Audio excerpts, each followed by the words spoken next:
Municipal Utility Advisory Board meeting for Monday, December 16th, 2024. Lene, could we have a roll call? Edmondson, Here. Bjork, Present. Carroll, Here. Gardner, Present. Klecker, Present. Blick, Present. Toom. Here.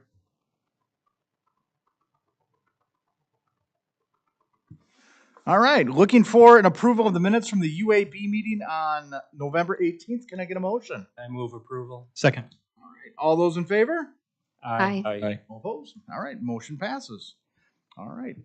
This is the time in our meeting for public comment. If anyone would like to come forward, we ask that you do sign in at the podium, state your name and address, and use the microphone.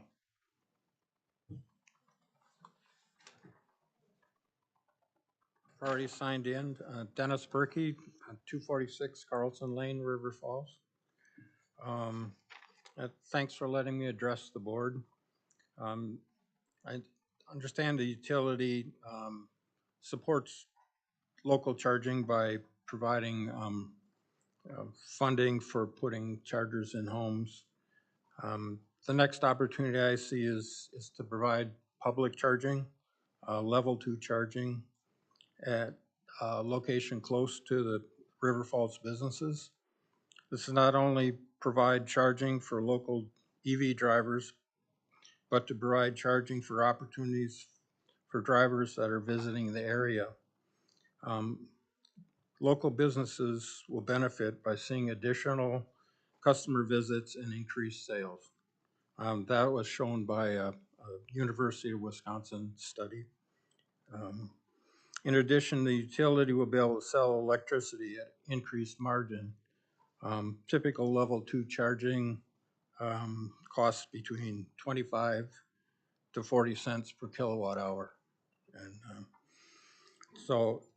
as a member of a Bayfield, Wisconsin marina, I made a presentation last winter to ask them to look at putting charging in.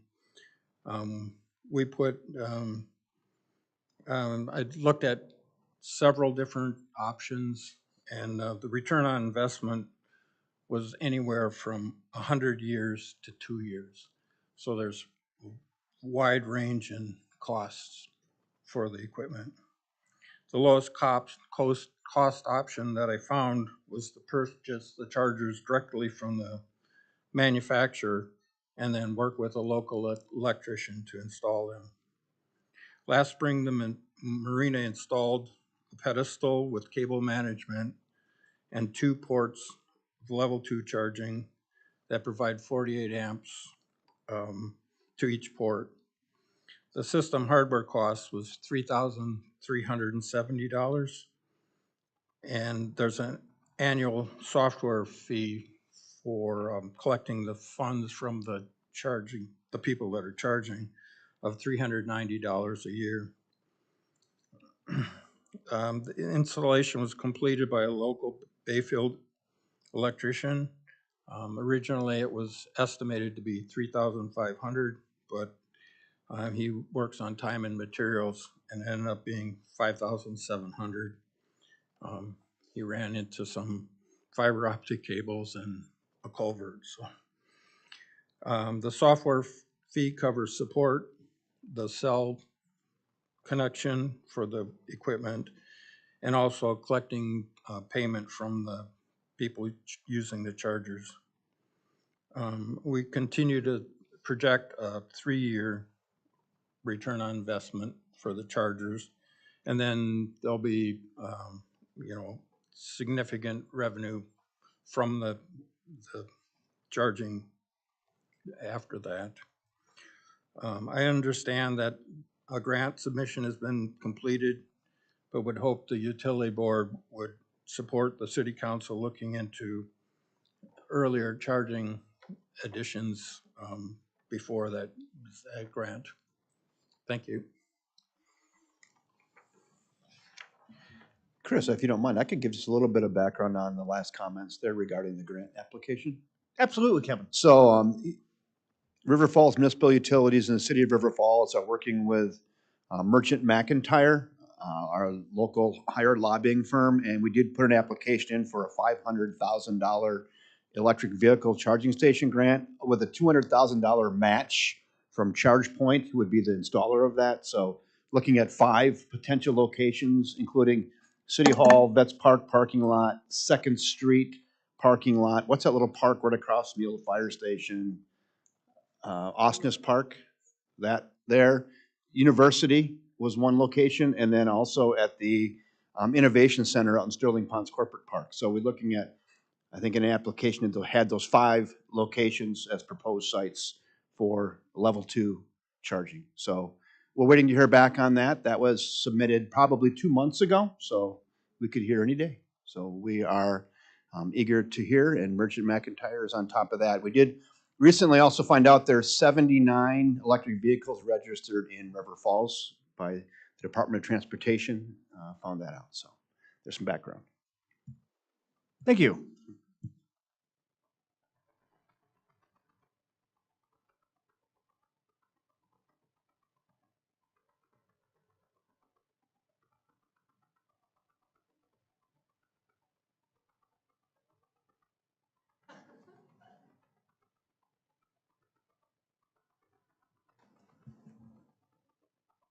Good evening. My name is Patricia LaRue. I live at 49 Marcella Court. Last month, I came to the board and made a comment. The meeting minutes, as found in this month's agenda, indicate my comments was on Biosolids dryer, EV chargers, stations, Man Valley, and the hydroelectric dam and project. My intention, although I totally support what these gentlemen are doing with EVs, my intention last month was not to comment on Biosolids dryer, EV charging stations, or Man Valley. I was obviously unclear, conveying my purpose of my comment, and I take responsibility for that, and I'd like to try again. I support continuing the community's hydroelectric generation as it currently stands and as was agreed to by the public, that is. The taxpayers and ratepayers have already paid the equivalent of $3 million to reconstruct Junction Falls Dam, giving the dam a serviceable life until approximately 2065. It's paid for, and we paid for that. The taxpayers and ratepayers have already paid hundreds of thousands of dollars to relicense Junction Falls Dam, allowing it to generate electricity until 2063. We paid for that as well.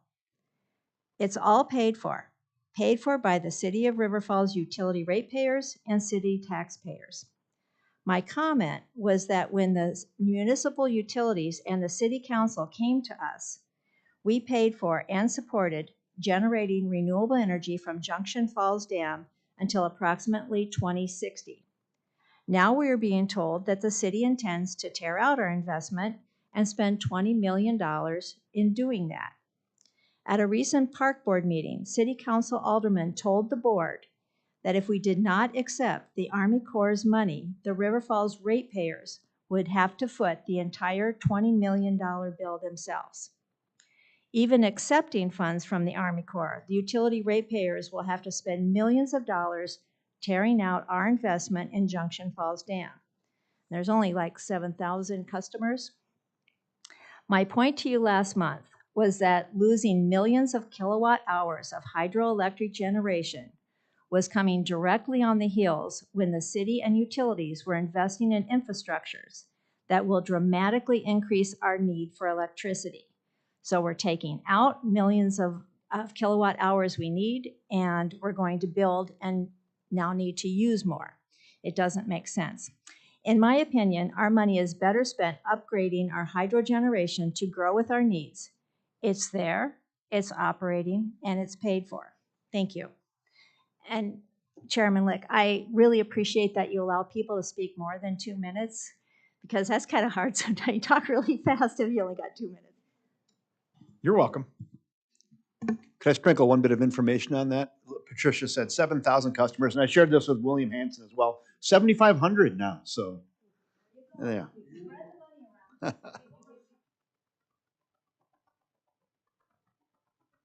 We like that.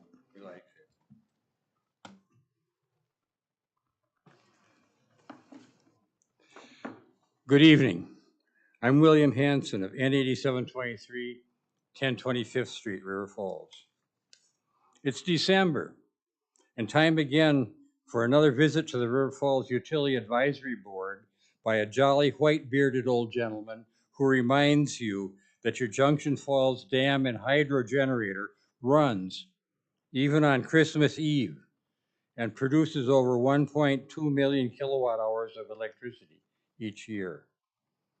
Locally generated renewable hydro energy directly benefits our 7,500 utility customers and as a supplement to their current electric budget. This local power calculation offsets a part of the cost of the power for each individual's electric bill. Hydropower also benefits each of us, as this renewable energy reduces our dependence on electricity that is sourced by burning fossil fuel. As you enjoy our city night Christmas time decorating lighting, be reminded that some of the electric energy for this enjoyable experience is a product of our own Junction Falls hydro-generated electrons. They're about as fresh as you can get because they only have to move from the dam to the main street. Ho, ho, ho, Merry Christmas, and a strong, renewable stewardship future to all, and to all a good night. Thank you. There's a small chance that might go viral. There's probably an inoculation for that that Michael Page will apply. Thank you, Mr. Hanson. Moving on to the consent agenda, acknowledging the meeting minutes from the West Central Wisconsin Biosolids Facility Commission, November 14th, 2024. Could I get a motion? I will motion. Second? A second. Any discussion? Nope. Hearing none. All those in favor? Aye. All opposed? No. Motion passes. All right, moving on to new business. Wayne, why don't you come on up and tell us about your digger derrick? I think I teased this last month for you, and now he's here. Good evening. How's everyone doing tonight? Well, thank you for having me tonight. I got a one-slide presentation here tonight. So this is our current 2010 Freightliner digger, all-tech digger truck. So you can see it's in fairly good condition, but you can't see is the operational side, hand controls, hydraulics has been causing issues with this truck ever since we pretty much got it in 2010. So, but what we're here to talk about is the proposed new truck in its place. So yeah, this truck has done many great things for the River Falls residents, taxpayers, customers, but it's, we try to replace these trucks every 15 years, roughly, if applicable. But just wanted to get this picture out to you so you can. Some of you may not know what an electric digger truck is, but here it is. So, What do you do with it, Wayne? well, wide range of infrastructure. We utility transformers, every green box that you see out there, ranging from the small silver cans on the utility poles to the green small ones, the single phase, all the way up to 1500 kVA transformer, which is our biggest piece of equipment that we can lift with this truck. And at that 10,700 pounds that truck lifts, we've had a few issues with this truck lifting that weight. And 1500 kVA transformer is a pretty go-to size for a lot of our large customers, commercial customers. There's a radius.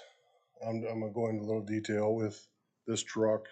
So most trucks deal on a 10-foot radius around the truck and its lifting capacity.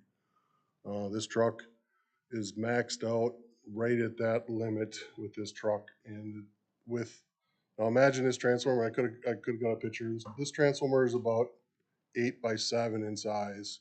So you're already 10 feet from the center of the turret, the back portion of that truck.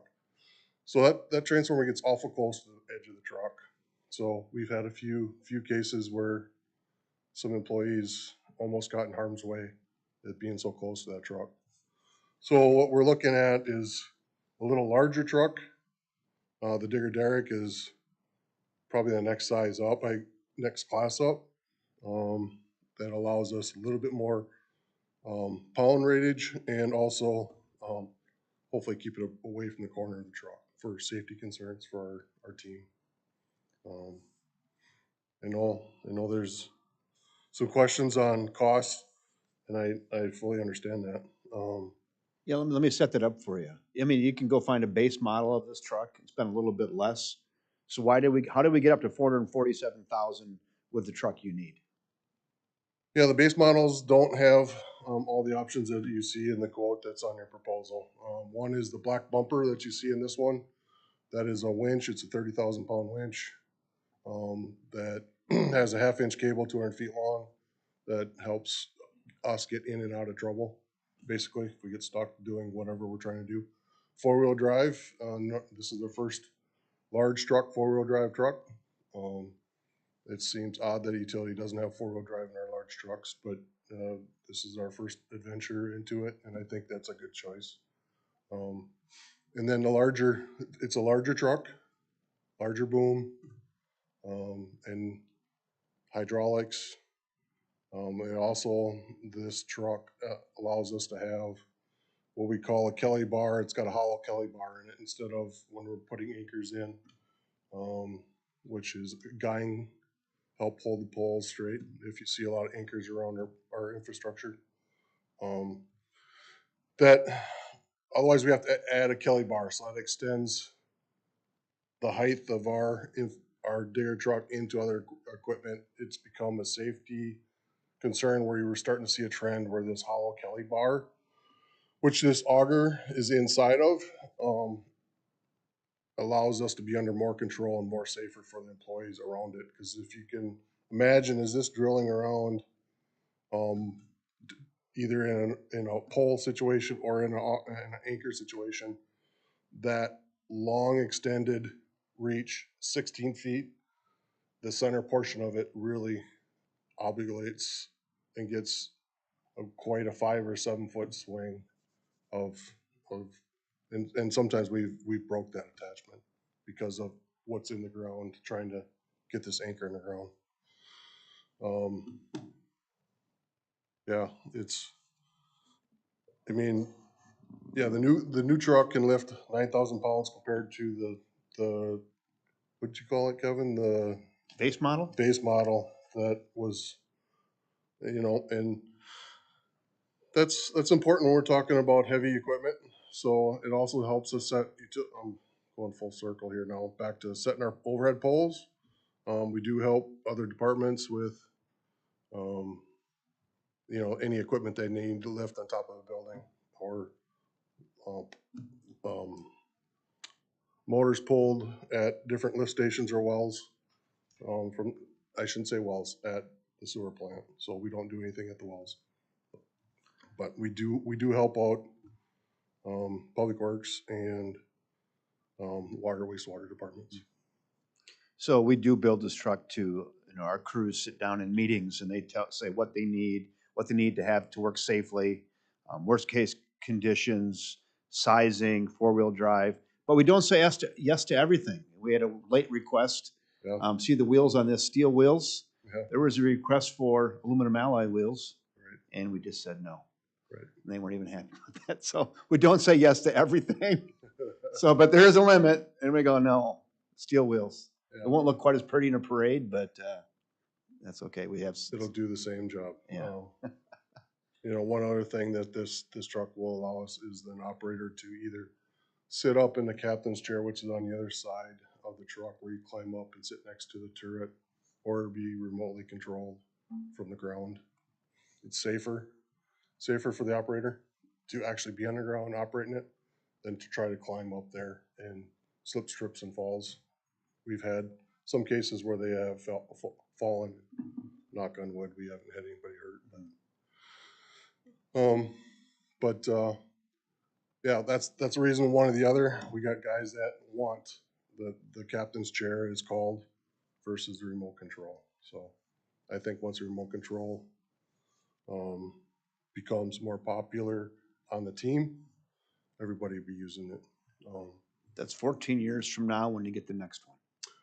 Yeah, I mean, the remote control options have been out there for 15 years, so it's nothing new that we're venturing into. It's been out there, it's tried and true. So what's the plan for the old truck? We would sell it Oh, probably on an auction okay. site.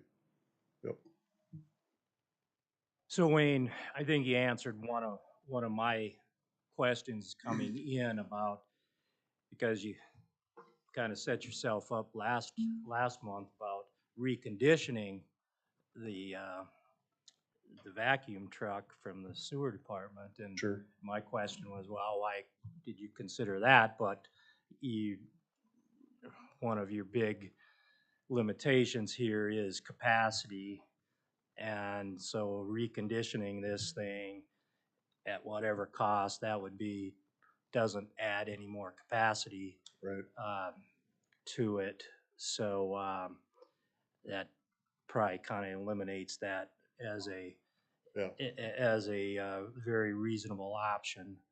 And then that was my other question of what we might think the salvage value of it is, but it may be minimal. I don't know. It's pretty much minimal.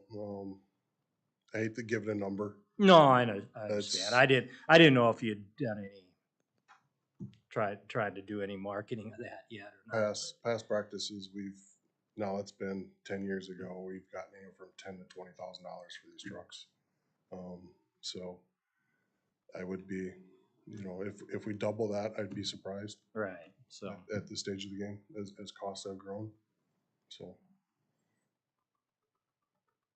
it all depends on other members or other utilities' needs. So Just out of curiosity, how often are these trucks used? Daily, weekly? this truck is not used daily. It's used weekly. It depends on what we're doing on our project, and obviously it could be called into action at any point, with the utility. So, and we've had, it has joystick controls. We've had to replace the controls up in the captain's chair a couple times now. And the hydraulics is slower. And when the guys operate this truck, they're actually really doing a great job communicating around it with what they're actually trying to do in case the truck doesn't react the way they want it to. I'll go off of Mark's question and just, did you have a follow-up or review? Yeah, if I could. Wayne, do you job this truck out to other communities? Yeah, you did talk about that on the other truck. Yeah, I mean, we could, absolutely. We do work with New Richmond or any emergency calls that would come into effect, either through the state of Wisconsin or outside of state help. These trucks are in those locations as well. That's any storm work, this is the go-to truck for sure. Thank you. And speaking of New Richmond, they came down and with their truck to help us hold a pole here about a month ago on a broken pole on an outage on Wilson Lane. the DOT project. Yep, that we showed pictures of that broken pole. Yeah. Yep. So we'd help them, they help us. Mm-hmm. Yep. I saw in the monthly report that, jumping ahead just a little bit, but it's still, it's related, that did a pole inspection and 29 poles failed. So does that mean they have to be replaced? We could replace every one of them. There's other options that we could do that Kevin and I are still communicating with. Okay, but you would use this truck if you were gonna replace the poles? Yep.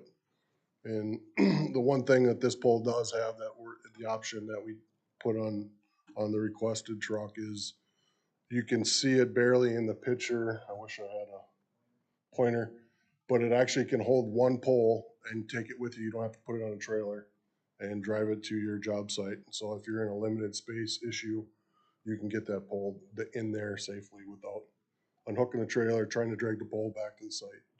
So this truck does, it's one option that we took off this truck and put it on the new truck. I'm just waiting to make sure I don't interrupt anybody else.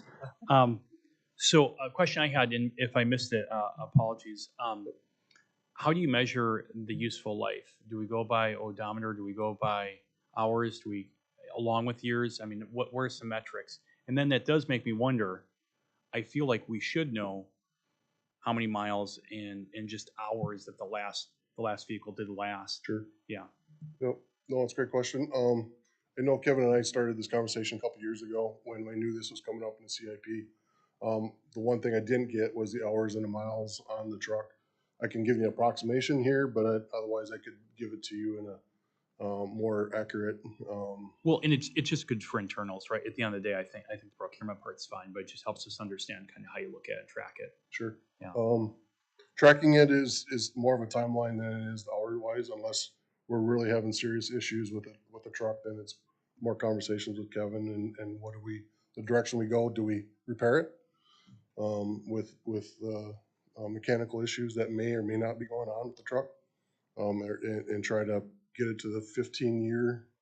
It's kind of the 15-year CIP cycle is, at least at this point. Well, and that's another question. So I'm looking at the contract, which is the 110421 Sourcewell. How many other places in the state of Wisconsin could have theoretically fulfilled under that contract? In the state of Wisconsin, that Terex one, but their boom, they don't offer a boom this size on a truck this size. So essentially you're saying two places would have been underneath that contract? There is another one that's out of Minnesota. It's this brand, this All-Tech brand. Yep. Okay. Yep. Thank you.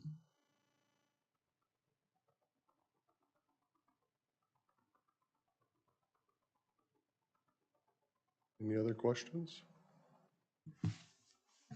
Just a great conversation. I really appreciate it if you guys are asking the right questions. Yeah. I think I got one.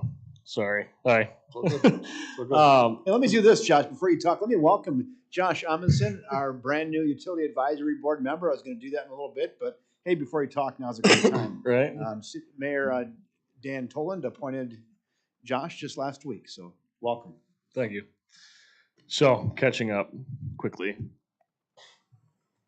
Reasoning behind buying the bigger truck versus staying at this size is just for safety concerns and capacity concerns, correct? Well, it's if we have a transformer, I'm not saying we have a transformer that's ever failed, but if we do have a transformer that's ever failed, we have to find a local resource that can lift this transformer in the place that it's got if this truck fails.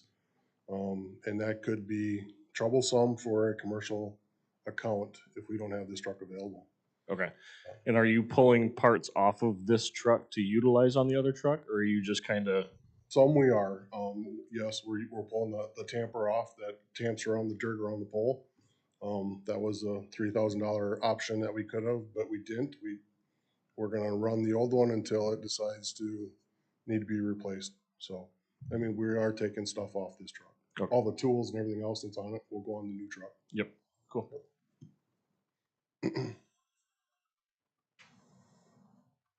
Any further discussion? Thank you. Looking for an approval for the resolution. I'll make a motion. I'll second. All those in favor? Aye. Aye. Motion passes. Kevin, moving on to reports. Finance report, let's get that. Josh was going to be here tonight, our finance director, but he has some duties at home, so I'm going to give more an abbreviated version, but it's a lot of good news. He said he'll be here at our next meeting that we have. I don't think we're scheduled, it'd be February, but he's going to give a full rundown then of 2024 and let you know where we're at. But right now, year to date for electric, we have $13,266,943 in revenue, $11,847,895 in expenses. We're plus 1.4 million for electric, so sitting good there. For water, our total revenues are 2.29 million, expenses 1.791 million for 500,755. Wastewater, total revenues 3.697 million, over 2.689 in expenses for a 1.8 million in total net revenues and the positive side. And then stormwater, we have revenues of 529,824 over expenses of 293,211 for 236,613 net total in the plus. So we're happy with that this year. And I know there are rate cases pending for water and electric, and those rates will be based on our current budgets, our capital improvement projects, and what the PSC determines the rate should be. So stay tuned in early 2025 for those to be unveiled. I think actually, if you got your utility bill, I think we had the notice for water in there, so for our customers.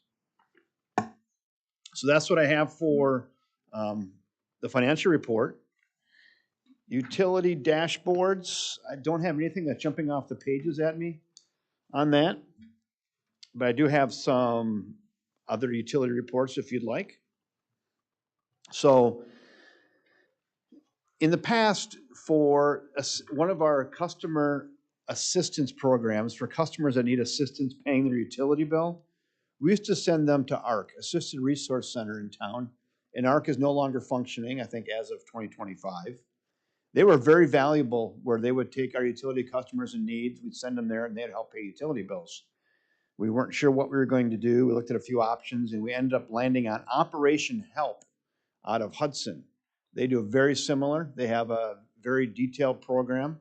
So for customers in need of bill pay assistance that meet certain income criteria, Operation Help will be able to help them. In the past, we've given ARC $5,000, and this year we're giving Operation Help $6,909, and that's because that's how much money we had left in our Value of Local Utilities Fund that WPPI grants us every year. And we were going to give $5,000, and then we spent about 30 minutes debating what we should do with the other $1,900 in December. And someone in our meeting group said, "Why don't we just give it all to Operation Help?" And I'm like, "That's the best idea yet." So remember, when we give that money to Operation Help, that money is coming back to the utility in the form of utility payment. So it's kind of an investment in helping the people in need, and the money is going to come back to us. So there's that. So, and there'll be a check presentation on Thursday, December 19th at 9 a.m. in our lobby here with Operation Help. And I would like to invite anybody from this board who'd like to come and get in that photo to please feel free to do that. And I will have Lene send out a reminder on that if you'd like to join that check presentation. Our customer service people usually get in that check. I don't get involved in that, but it'd be nice if one of you or two of you or all of you wanted to get in that picture with our customer service staff, Operation Help. Then there'll be a little write-up that kind of gives a synopsis of what we're trying to do with that for our customers. So that's what I have there. What am I forgetting, Lene? Yeah, so in January, we will not meet because it's on Martin Luther King Day, so we'll miss that one. And we'll be back together in February. I want to thank Lene for putting together the holiday treats out there in the lobby. If there's any left, grab some on the way. There's some cider and coffee and snacks. Anything else from the board tonight? Well, Kevin, could we go to the green block program dashboard? Sure, I saw, yep. And we've been holding steady on that. Right, and so I just wanted to refresh my memory on a few things. Yes. The 10.5 million kilowatt hours of green energy purchased, that's for the 10 months of this year, correct? Yes. So, because I think each block is 300 kilowatt hours, right? I think it went down to 200 because it used to be $3, but actually, no, it is still 300, but it went down to $2 a kilowatt hour, or $2 to buy a block. It used to be $3, now it's $2. Okay, so it's cost $2 for one block, which is 300. Of 300 kilowatt hours. Yep. Okay, so that was one of my questions. And then we're at monthly participation is about Just under- 16.7%. And that's the number of customers or the total kilowatt hours that we sell? That's the number of customers. Okay. So we have 1,176 customers voluntarily participating in the Green Block program at $2 a block. Okay. I'd just be curious what the percentage of the actual electricity that we sell is included in those 3,500 Yes, blocks. we have that number, and I will get you that number. We'll email that out. Thank We you. do have that. Yeah. And so that extra money, that just goes to our provider who I'm sure there's a program that verifies that these renewable energy is legit and not being sold twice and all Correct. this. It's not. It's not being sold for energy credits. Right. It's headed to the state of Wisconsin. Then it's used for renewable energy programs through grants. So take it a step farther. Is our approximately 1.2 million kilowatt hours per year generated at the hydro, is that eligible for, could we sell those for renewable? Not. So it's interesting because they consider hydros renewable energy, but not green energy. And I'm not sure on the exact difference, but I might. Patricia, she wants to speak to this. She knows. We'll let her. Go ahead. Yes, please. But there's a it's calculated differently, and it doesn't get the same credit. But go ahead. I don't know about Whippy. Yeah. But I do know that FERC considers a small hydro, which we have, because it's less environmentally disturbing. So a small hydro is considered green energy, but you can have certified green energy, and that's what you have to pay for that. So the way I kind of look at it is if you guys have a mom that's growing her own garden and she's calling her tomato organic and someone says, well, that's not organic. And you're like, it's a tomato. It's organic. Well, it's not certified, so it's not organic. The same thing with green energy. If it's not certified, it's not considered with a capital G. But a small hydro which is what we are, because even under FERC, we're a small hydro, that has been built as long as we have, is considered green with a small g, just like a tomato is organic. So then back to the original is, no, we're not getting credit for that. Yeah. It's small g green versus large G green, considered renewable, but not in the green category with a capital G. Yeah, thank you. Yeah. Thank you, Patricia. That's all I have, Chris. Perfect. Anyone else have anything to announce? All right, looking for a motion to adjourn. I'll move to adjourn. Second. Meeting's adjourned. Thank you, everyone, and Merry Christmas.